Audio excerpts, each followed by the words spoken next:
Well, hi-yo everybody, welcome back to my channel! We have a sponsor for today's video! Yay! That sponsor is Formulate. Yeah, you see these little boys? This is what this is all about. Formulate is a custom hair care company, and their mission is to solve the world's personal care struggles, being in the form of not knowing what is in the stuff we put on our bodies, including in our hair. They're ushering in the chemist to consumer movement by connecting the two using their advanced formulation platform. And all you have to do is go on their website, or they have an app, and answer a few questions about your hair type, where your hair is at now, where you want it to be, what your hair goals are, and they put together a formula made just for you. And if they don't get it right the first time, they work with you, and they will go ahead and adjust whatever you need adjusted and send you a new formula for free. And if you're still completely not satisfied, then they offer a full refund to you. There's really no risk at all in trying it. They make it so easy to get your formula and get it right. So they obviously sent me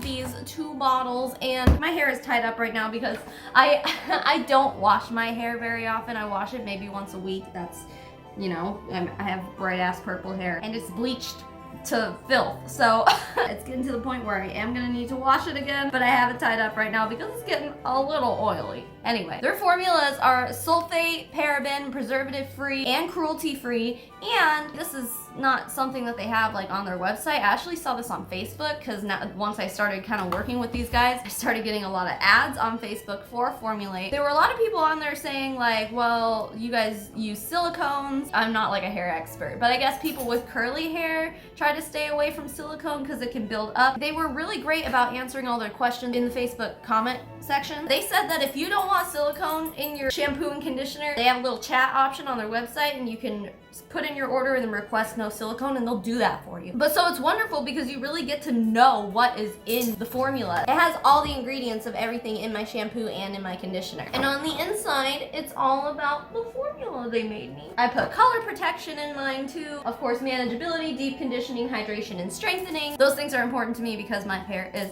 damaged. I think this whole idea is kind of revolutionary. I think it's really cool what they're doing. I've used this twice so far. I tell you what, my hair, when it's clean, it definitely feels a lot bouncier and lighter. It is not as weighed down as what I'm used to. If you want a chance to try your own personalized shampoo and conditioner from Formulate yourself, they're hosting a giveaway with me and my subscribers, so the link is in the description. Everyone who enters to win also gets a $5 off coupon off of any order. If you enter and you win, you get your own set of shampoo and conditioner from them, and I think that is amazing. So thank you so much, Formulate, for sending me these and letting me try these. It's a really cool idea, and I really think that you, the viewer, would like this too. So for more information and to enter the giveaway, links are in the description below. Let's get to the video! Yesterday, I went on Instagram. I had a few video ideas. I didn't really know what everyone wanted to see, so I went ahead and posted a little poll, and obviously you clicked on the video so you know what the results were. You guys overwhelmingly wanted to see me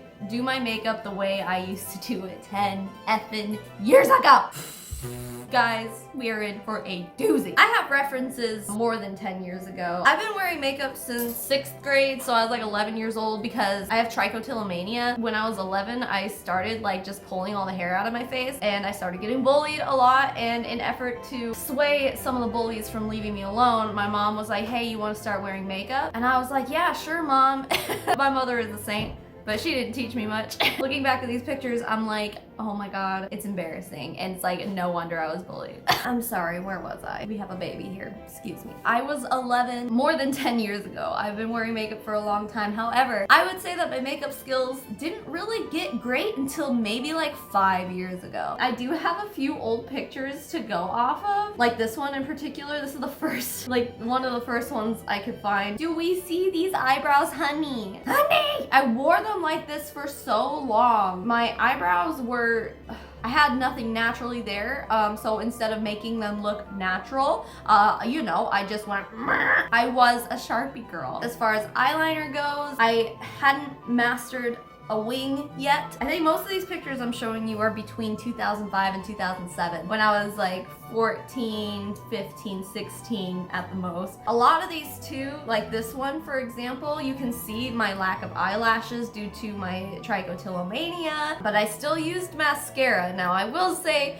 while my eyebrows haven't came back, my eyelashes sure as shit did, and I'm very grateful for that, and I don't know how I got that lucky, but whatever. I'll still use mascara today, but I will say I am more well endowed in the eyelash department than I was back in these pictures. I never wore any kind of lipstick. I only wore lip glosses or like a lip balm like chapstick or something. As far as eyeshadow goes, I will bring you into this particular picture here. That was the first time I ever had purple hair. It lasted about 2 days because we didn't know what we were doing. So you can see that I had some purple eyeshadow on in this picture. I had one eyeshadow palette and it was from Hot Topic. I googled trying to find the actual picture of it, of the actual palette that I had, but I couldn't find it. I did find one that was similar. This one here down below, here's the picture. It's got the circle pans and there's 5 of them. The one I had all these colors except for the yellow one, but it was in a square pan and they were like glittery colors too. And that was literally the extent of what I had for eyeshadow. I didn't have any brushes. I just used one of those little applicators, which I don't have, by the way. I used to, so I'm just gonna use my finger for eyeshadow today. Here is another example of the eyeshadow. This one was the blue eyeshadow that I had. So yeah, literally just one color on the lid, thick eyeliner, terrible eyebrows, no lipstick.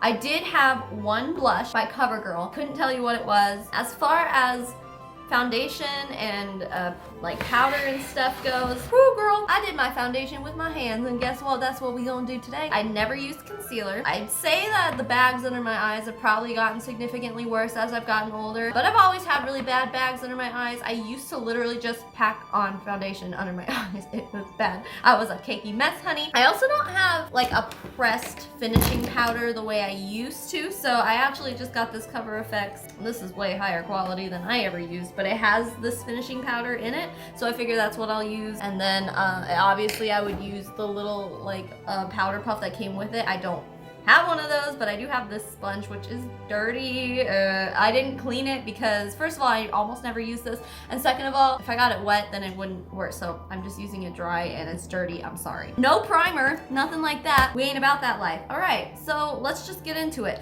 For foundation today, I'm going to use, this is the AOA Studio Perfect BB Cream. What I used to use was like that CoverGirl stuff that was like in the glass bottle and you have to like, you know, do that. I didn't go out and buy the stuff I used to use because I don't even know if they sell it anymore. This particular foundation is off of Shop Miss A. I think it's called shopmissa.com or something like that. Everything on there is $1, so this is a very cheap foundation. For $1, it's not bad, but all right, we're going to go ahead and just, it's foundation. Oh my God. I have a memory too, had to have been like maybe 17. Me and my cousin Rochelle were staying the night at my grandma's house and I was doing my makeup, you know, doing this. She said something to me, I don't exactly remember what she said, but it was something along the lines of like, oh, you don't use like a brush or anything to do that? And I was like, nah, I don't have one. And she was just like, oh, well, at least you know what you're doing. Because I was like patting it and not just like smearing it around. And to be fair, my cousin is around my age too, so I mean, I'm sure neither of us really knew what we were doing, but I guess the fact that I was patting it in like this I guess that means I know what I'm doing. This just feels so unnatural. And then what I would do is just take a little bit more of it and then just put it on my finger like a concealer and do it this way. Like I literally just used my foundation as a concealer. I think because I didn't really know that concealer was a thing. I don't even remember when I started using concealer, but in the grand scheme of things, it really wasn't that long ago. Cool. I wouldn't say it's a flawless finish, y'all. Since this is the only pressed powder I have, I'm gonna go ahead and just use this sponge and yeah, just to give it a little this. I would use pressed powder under my eyes too, by the way. I never use loose powder for anything. Boy, oh boy, do I look like a cakey mess. Okay, next, the part I've been dreading, eyebrows. I would use I think it was by CoverGirl, and it was literally just, it was a brown, like a dark brown eyeliner. It wasn't even made for eyebrows. Back then, they didn't have nearly like the eyebrow makeup that they do now because no one was drawing in their eyebrows. Everyone was plucking making them really small, maybe, which might explain why my eyebrows were so thin, because that kind of was the trend back then. The problem was that I didn't actually have the hair. Anyway, I did try to cover this up as best as I could. I definitely have more hair and microblading now. There are some pictures in here, and I don't know if I can find any, but where you can really see like where there was still hair. Oh, this is a good one here with the tie. You can still see that there was hair there. I just like didn't follow it at all. I just kind of did whatever. So it looks like the general shape was literally, oh god, literally just this.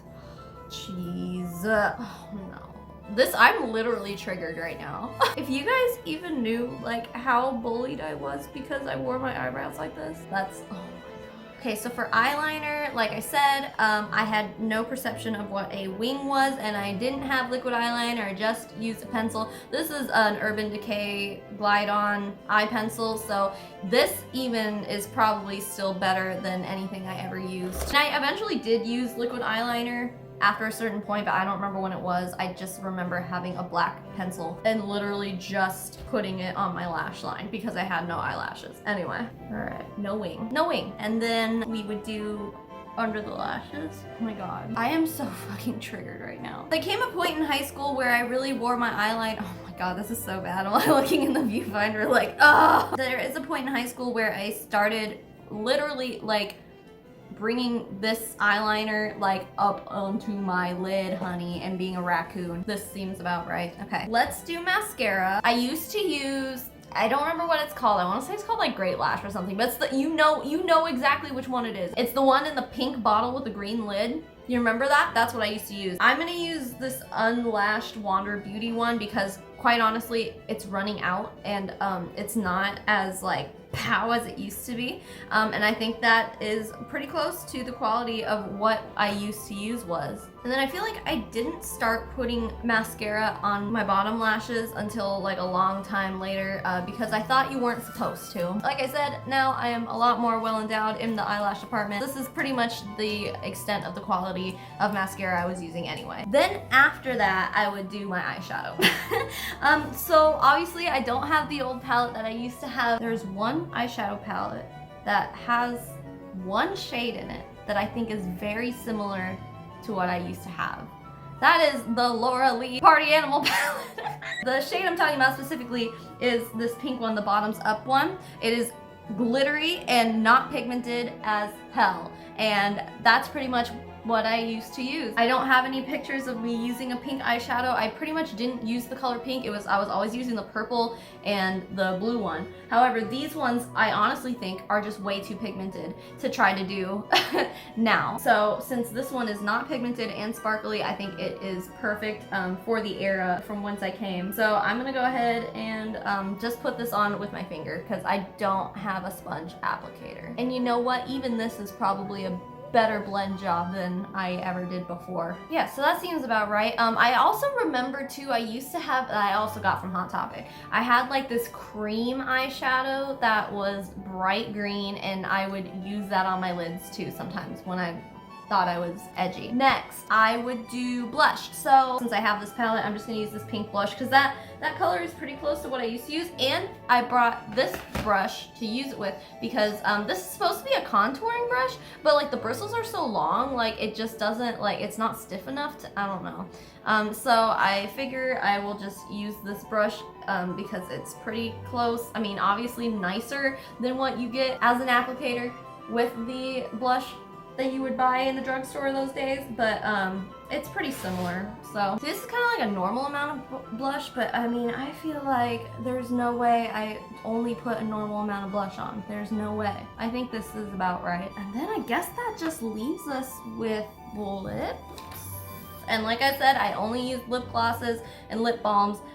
This is a Lush lip gloss that I got out of one of those gift box palettes that you get at like Walmart. Someone got me that and it came with this lip gloss. So it's probably, out of all the lip glosses I have, it's probably the most closest to a drugstore brand as I have. So I'm gonna go ahead and do that. To be fair, this is actually a kind of a pretty lip gloss, not used in this context of course, but yeah. What I used to use, I had And I swear I got it from like Great Skate, or like Peter Piper Pizza or something. It was a lip gloss that was in a little container and you put your little finger in it and then go like that. And I had it for years and that is what I would use. I'm not even kidding. After that ran out, I think I got a free gift from Victoria's Secret one time and it was a lip gloss and I used that for another like 5 years. It's wild. Anyway, guys, this is pretty much it. Now, by today's standards, you would say, Savannah, you didn't try very hard. And to you, I would say, I tried too hard to make this accurate to some of these pictures that we have here. Towards the end of my high school career, I did get a little bit better, but gosh, the beginning, I tell you what, these eyebrows are very reminiscent of what they were. You can see the little hairs sticking out from where the pencil is. It was not done with any sort of thought, and I think I achieved that today. Remember, a lot of this was done in order to conceal the fact that I had no eyelashes at the time. So yeah, but it's not perfect. I never did blend underneath here. I did not. I would now. I mean, at the very least, take your finger and give it a little smoke, you know? Didn't do that. No highlight, no contour, no bronzer, none of that. If you knew me 10 years ago, this is what you would look at in the face. It's kind of scary, I know. In my defense, I would say that makeup definitely has come a long way and has changed a lot. The products that we have access to now, there's a way bigger market now than there ever was before. That's probably a contributing factor to why people are generally using makeup more skillfully these days. That and YouTube, that's the thing. I think YouTube was part of the reason why my makeup skills started getting a little better. But yeah, so that's about it. I'm gonna go scrub my face and hope that I never have to look at myself in the mirror like this ever again. Once again, thank you so much to Formulate for sponsoring this video. Don't forget to click the giveaway link down in the description. And if you like this video and you haven't subscribed yet, I don't know what you're doing. Click the subscribe button. Join the family. That's it. Okay. I will see you guys in the next one. Okay, bye.